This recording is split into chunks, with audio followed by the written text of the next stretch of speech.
भक्तों, शनि देव न्याय के देवता और कर्म फल दाता माने जाते हैं। इनके व्रत और कथा सुनने से जीवन की सभी कठिनाइयां दूर होती है और मनुष्य को अपने कर्मों के अनुसार न्याय मिलता है।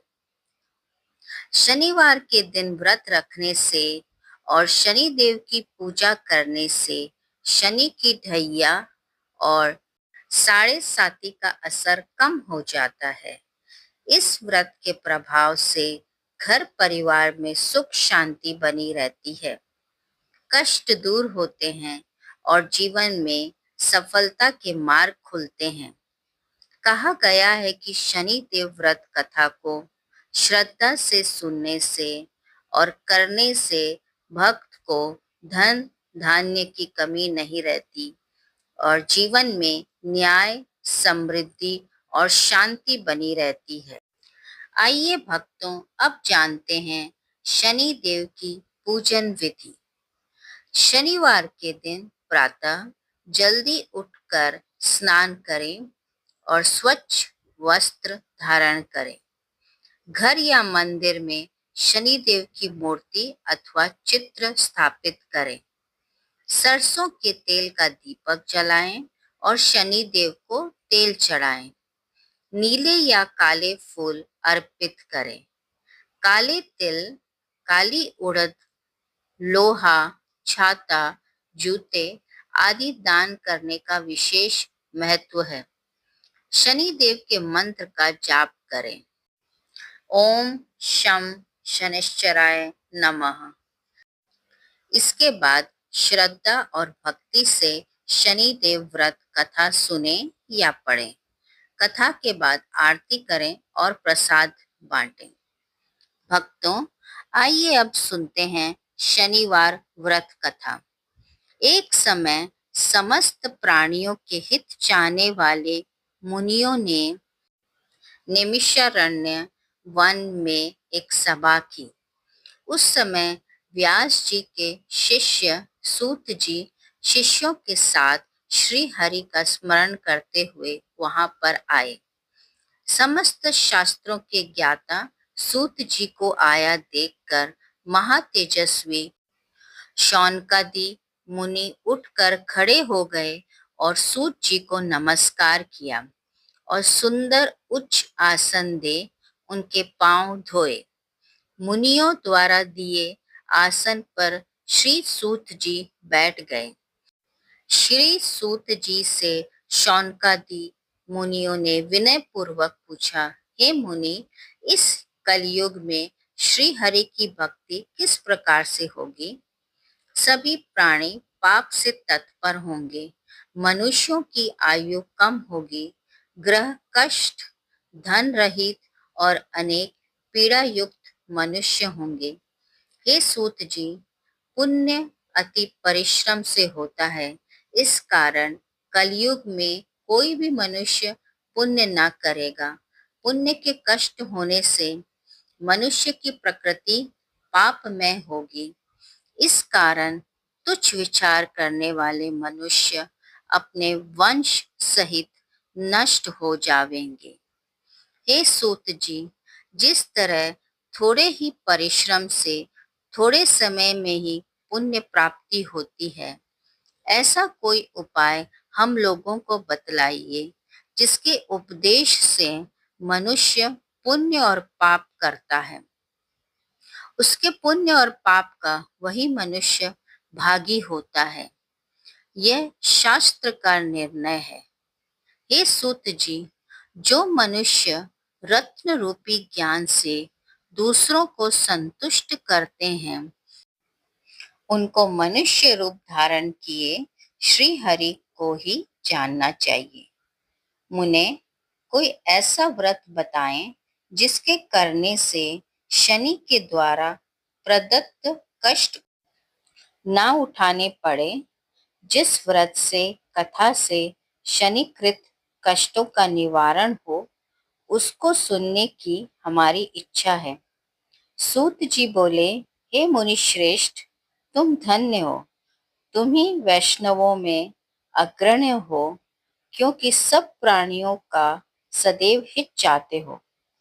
मैं तुमसे एक उत्तम व्रत कहता हूँ, ध्यान से सुनो, जिसके करने से भगवान शंकर प्रसन्न होते हैं और शनि ग्रह कृत कष्ट प्राप्त नहीं होते हैं। सूत जी बोले, युधिष्ठिर आदि पांडव वनवास में अनेक कष्ट भोग रहे थे। उस समय उनके प्रिय सखा श्री कृष्ण को आया देखकर उनका बहुत ही आदर किया, मन में बहुत ही प्रसन्नता मानी और सुंदर आसन पर बैठाया। श्री कृष्ण बोले, हे युधिष्ठिर, तुम कुशल पूर्वक हो? युधिष्ठिर बोले, भगवान, आपकी कृपा है। प्रभु कृपा करके कोई ऐसा उपाय बतलावे जिसके करने से ये ग्रह कष्ट न व्यापे। शनि ग्रह बहुत कष्ट देता है, अतः ऐसा कोई व्रत बतावे जिससे इस कष्ट से छुटकारा मिले। श्री कृष्ण बोले, राजन, आपने बहुत ही सुंदर बात पूछी है। आपसे एक उत्तम व्रत कहता हूँ। मनुष्य भक्ति और श्रद्धा युक्त होकर शनिवार के दिन भगवान शंकर का व्रत करते हैं तो उन्हें शनि ग्रह की दशा में कोई कष्ट नहीं होता है, उनको निर्धनता नहीं सताती है तथा इस लोक में अनेकों प्रकार के सुखों को भोग कर अंत में शिवलोक की प्राप्ति होती है। युधिष्ठिर बोले, सबसे पहले ये व्रत किसने किया था, वह सब विस्तार पूर्वक कृपा करके कहें, विधि भी बतलावें तथा फल क्या है। भगवान श्री कृष्ण जी बोले, राजन, शनिवार के दिन, विशेषकर श्रावण मास में शनिवार के दिन लोह निर्मित शनि प्रतिमा को पंचामृत से स्नान कराकर अनेक प्रकार के गंध, पुष्प, अष्टांग, धूप, फल, उत्तम प्रकार के नैवेद्य आदि से पूजन करें। फिर भगवान शंकर का विधि पूर्वक पूजन करें, आरती कर प्रार्थना करें, हे भोलेनाथ, मैं आपकी शरण में हूँ, आप मेरे ऊपर दया करें। पहले शनिवार को उड़द का भात, दूसरे को केवल खीर, तीसरे को खजला, चौथे को पूरियों का भोग लगावे। इस व्रत की समाप्ति पर यथाशक्ति ब्राह्मण को भोजन करावें। इस प्रकार करने से सब प्रकार के अनिष्ट, कष्ट आदि व्याधियों का सर्वथा नाश होता है। राहु, केतु, शनि, सूत दोष दूर होते हैं और अनेक प्रकार के सुख साधन एवं पुत्र पौत्रादि से संपन्न होकर इस लोक से सभी सुख भोग कर अंत में मेरे लोक को प्राप्त होता है। सबसे प्रथम जिसने इस व्रत को किया था उसकी कथा कहते हैं। पूर्व काल में इस पृथ्वी पर एक राजा राज्य करता था। उसके पुत्र का नाम धर्मगुप्त था। उसने अपने शत्रुओं को वश में कर लिया। देवगति से राजा और राजकुमार पर शनि की दशा आई। राजा को धर्मगुप्त राजकुमार के बैरियों ने समाप्त कर दिया। तब धर्मगुप्त राजकुमार के लिए कोई सहारा ना रहा। राजगुरु को भी बैरियों ने मार दिया। राजगुरु की विधवा ब्राह्मणी रह गई तथा उसका लड़का शुचिव्रत रह गया। ब्राह्मणी ने राजकुमार धर्मगुप्त को अपने साथ ले लिया और अपने पुत्र को साथ ले नगर को छोड़कर चल दी। गरीब ब्राह्मणी दोनों कुमारों को बहुत कठिनाई से निर्वाह कर पाती थी। कभी किसी शहर और कभी किसी नगर में दोनों कुमारों के लिए घूमती रहती थी। एक दिन वह ब्राह्मणी दोनों कुमारों को लिए एक नगर से दूसरे नगर को जा रही थी। मार्ग में महर्षि शांडिल्य के दर्शन हुए। ब्राह्मणी ने दोनों बालकों के साथ मुनि के चरणों में प्रणाम किया और बोली, महर्षि, आज मैं आपके दर्शन से कृतार्थ हो गई।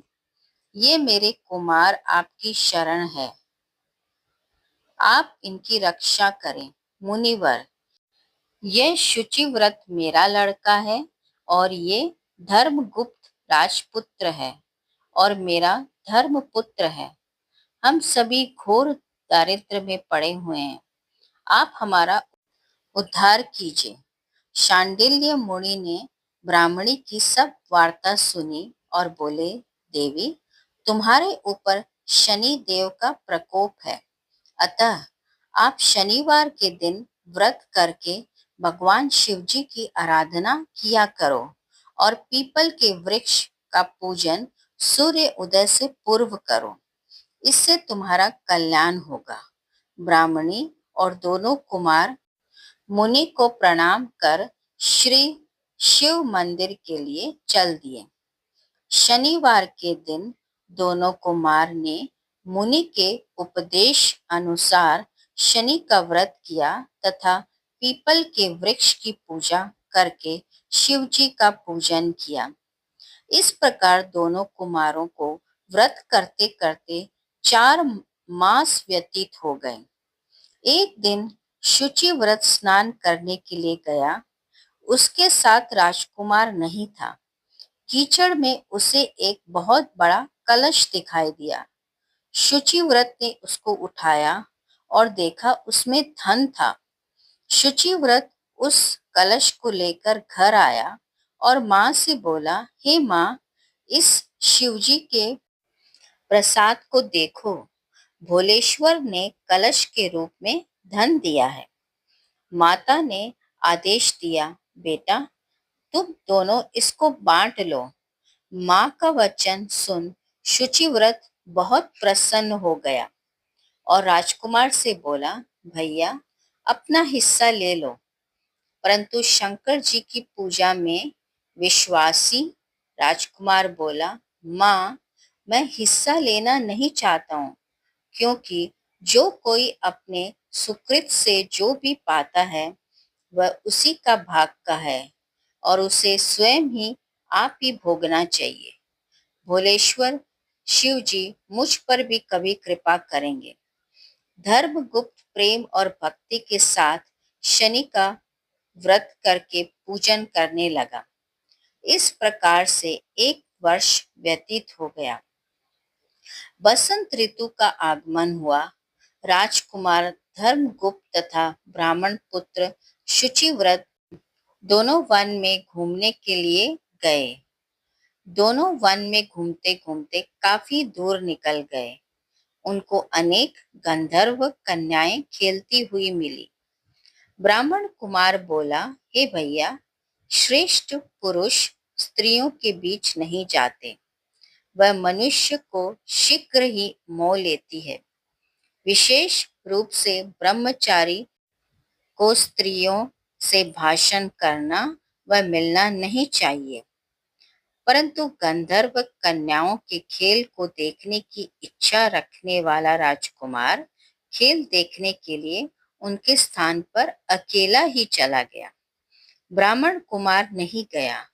उन गंधर्व कन्याओं के बीच में एक प्रधान सुंदरी उस राजकुमार को देखकर मोहित हो गई और अपने संग की सखियों से बोली कि यहाँ से थोड़ी दूर पर एक सुंदर वन है, उनमें नाना प्रकार के जो सुंदर फूल खिले हैं, तुम सब जाकर उन सुंदर फूलों को तोड़ कर ले आओ, तब तक मैं यहीं बैठी हूँ। सखियां आज्ञा पाकर चली गई और वह सुंदर गंधर्व कन्या राजकुमार पर दृष्टि जमाकर बैठ गई। राजकुमार उसके पास चला गया। राजकुमार को देखकर गंधर्व कन्या उठी और बैठने के लिए पल्लवों का आसन दिया। राजकुमार आसन पर बैठ गया। गंधर्व कन्या ने पूछा, आप कौन हो, किस देश के रहने वाले हो तथा आपका आगमन कैसे हुआ? राजकुमार ने कहा, मैं विदर्भ देश के राजा का पुत्र हूँ। धर्मगुप्त मेरा नाम है। मेरे माता पिता स्वर्ग लोक सिधार गए हैं। बैरियों ने मेरा राज्य ले लिया और मैं राजगुरु की पत्नी के साथ रहता हूँ। वही मेरी धर्म की माँ है। फिर राजकुमार ने पूछा कि आप कौन हो, किसकी पुत्री हैं और किस कार्य से यहाँ पर आपका आगमन हुआ है। गंधर्व कन्या बोली, विद्रविक नामक गंधर्व की मैं पुत्री हूँ। मेरा नाम अंशुमति है। आपको आता देखकर आपसे बात करने की इच्छा हुई, इसीलिए मैंने सखियों को अलग भेजा है। अब से लेकर मेरा आपका प्रेम कभी न टूटे। कन्या ने अपने गले की मोतियों का हार राजकुमार के गले में डाल दिया।